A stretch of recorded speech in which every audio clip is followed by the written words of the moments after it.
प्रतिलेखन संख्या 15 और 16। Ready start. महोदय, देश की लगभग 3/4 जनसंख्या गांवों में रहती है, जिनकी आय कम होने के साथ साथ शिक्षा, स्वास्थ्य, पेयजल आदि अन्य आवश्यक सुविधाएं भी उन्हें पर्याप्त मात्रा में उपलब्ध नहीं है। ग्रामीण क्षेत्रों और ग्रामीणों, विशेषकर अनुसूचित जातियों, जनजातियों, कमजोर वर्गों और गरीबी की रेखा से नीचे रहने वाले लोगों का विकास एवं गरीबी उन्मूलन भारत की विकास योजनाओं का प्रमुख उद्देश्य रहा है। ग्रामीण विकास का व्यापक दायरा है, जिसमें ग्रामीण क्षेत्रों एवं ग्रामीणों के जीवन स्तर का सर्वांगीण विकास शामिल है। इसका अर्थ निर्धनतम लोगों की अपने स्थानीय सामाजिक और आर्थिक परिस्थितियों में उत्पादन क्षमता की वृद्धि है। ग्रामीण विकास की प्रक्रिया में पूंजी का निवेश एवं उसका विस्तार, उत्पादक शक्तियों का विकास तथा निर्धन एवं बेरोजगार ग्रामीणों का अर्थव्यवस्था के उत्पादक विकासशील क्षेत्रों में सम्मिलित होना आवश्यक है। मंत्रालय की गतिविधियों का मुख्य उद्देश्य गरीबी पर सीधा प्रहार है, जिसके अंतर्गत विशेष मजदूरी, रोजगार व स्वरोजगार कार्यक्रम, भूमि सुधार, बंजर भूमि विकास एवं जल संभरण विकास कार्यक्रम है। इनमें स्वच्छ पेयजल की व्यवस्था, ग्रामीण स्वच्छता, कृषि विपणन, ग्रामीण आवास तथा लोक कार्यक्रम तथा ग्रामीण प्रौद्योगिकी विकास परिषद द्वारा सहायता और राष्ट्रीय ग्रामीण विकास संस्थान एवं कृषि विपणन केंद्र के माध्यम से प्रशिक्षण की व्यवस्था शामिल है। पैरा गरीबी उन्मूलन के प्रयासों का महत्व इसकी योजनाओं के आवंटन में वृद्धि को बताता है। जहां 9वीं योजना में इसका परिव्यय 40,000 करोड़ रुपए था, उसे बढ़ाकर 10वीं योजना में 80,000 करोड़ रुपए कर दिया गया है। इस बढ़े हुए परिव्यय के साथ साथ जैसा कि पंचायती राज संस्थाओं से संबंधित महत्वपूर्ण संविधान अधिनियम 1992 में बताया गया है, लोगों की कार्यक्रमों में बेहतर भागीदारी प्राप्त होगी, जिससे निर्धन ग्रामीणों के जीवन स्तर में सुधार लाने के प्रयास को नई दिशा प्राप्त होगी।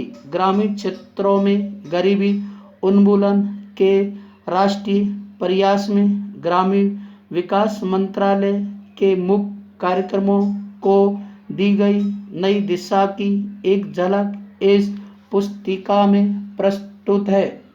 ग्रामीण गरीबी की समस्या कम ग्रामीण उत्पादकता और अल्प रोजगार व बेरोजगारी से जुड़ी है।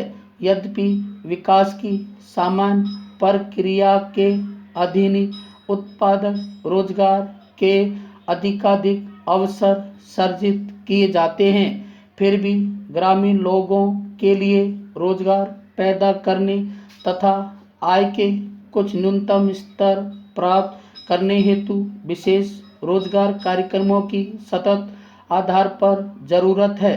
उपयुक्त उद्देश्य को ध्यान में रखते हुए समय समय पर रोजगार सृजन की विभिन्न योजनाएं चलाई गई थी। 7वीं योजना के आखिरी वर्ष में 1 अप्रैल 1989 से उस समय विद्यमान 2 रोजगार कार्यक्रम, राष्ट्रीय ग्रामीण रोजगार कार्यक्रम और ग्रामीण भूमिहीन रोजगार गारंटी कार्यक्रम को जवाहर रोजगार योजना नामक ग्रामीण रोजगार कार्यक्रम में मिला दिया गया था, जवाहर रोजगार योजना का मुख्य उद्देश्य ग्रामीण क्षेत्रों में बेरोजगार पुरुषों तथा महिलाओं के लिए अतिरिक्त फायदेमंद रोजगार का सृजन करना है।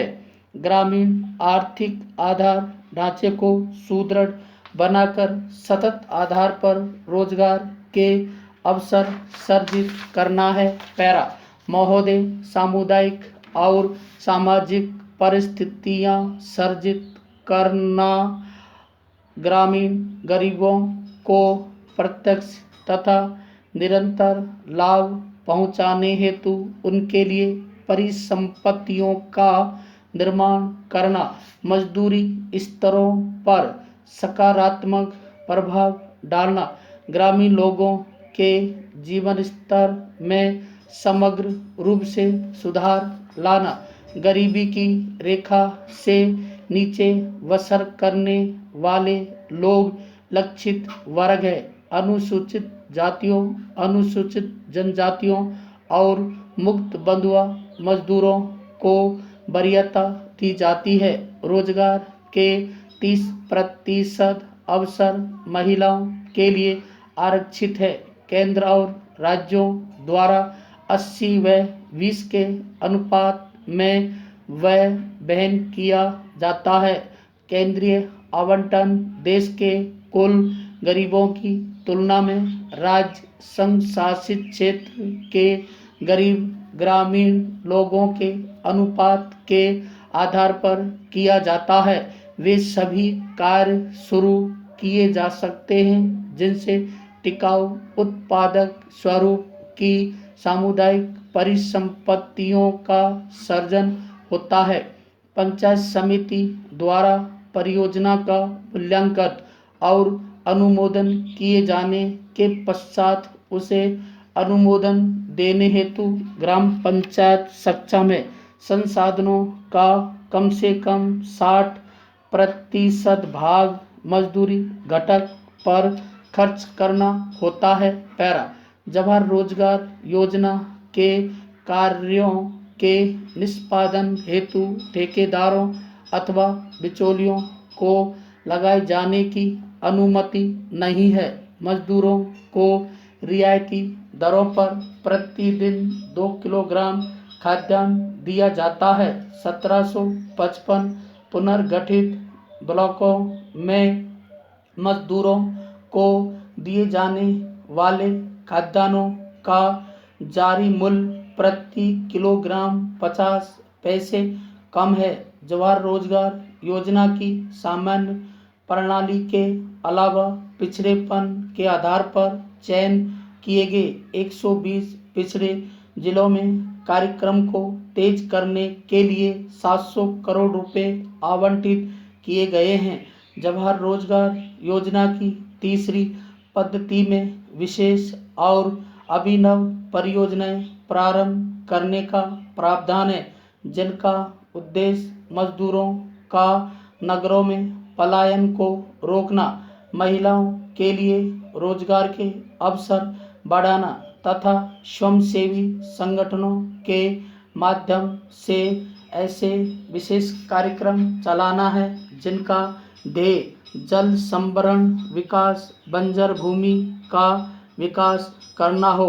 मानव जीवन यापन के लिए आवास महत्वपूर्ण है और इसलिए सामाजिक आर्थिक विकास के लिए यह आवश्यक है। ग्रामीण लोग अच्छे उन्नत किस्म के मकानों की अत्यंत आवश्यकता महसूस करते हैं।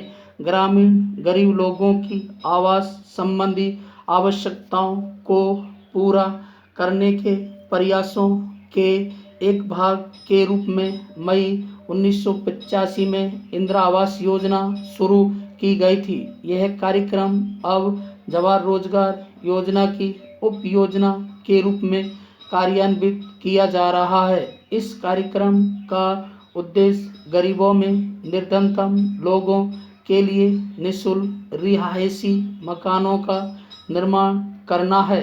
ग्रामीण क्षेत्रों में अनुसूचित जातियों, अनुसूचित जनजातियों तथा बंधुआ मजदूरों को वरीयता दी जाती है। जवाहर रोजगार योजना के तहत राष्ट्रीय स्तर पर 10% संसाधन इस कार्यक्रम के लिए निर्धारित किए जाते हैं। जिलों में निधियों का वितरण अनुसूचित जातियों, अनुसूचित जनजातियों तथा मुक्त बंधुआ मजदूरों की कुल ग्रामीण जनसंख्या में से इस विशेष वर्ग के गरीबों के अनुपात के अनुसार किया जाता है। मकानों का आवंटन लाभभोगी परिवार की महिला सदस्य के नाम किया जाता है। पूर्ण विराम।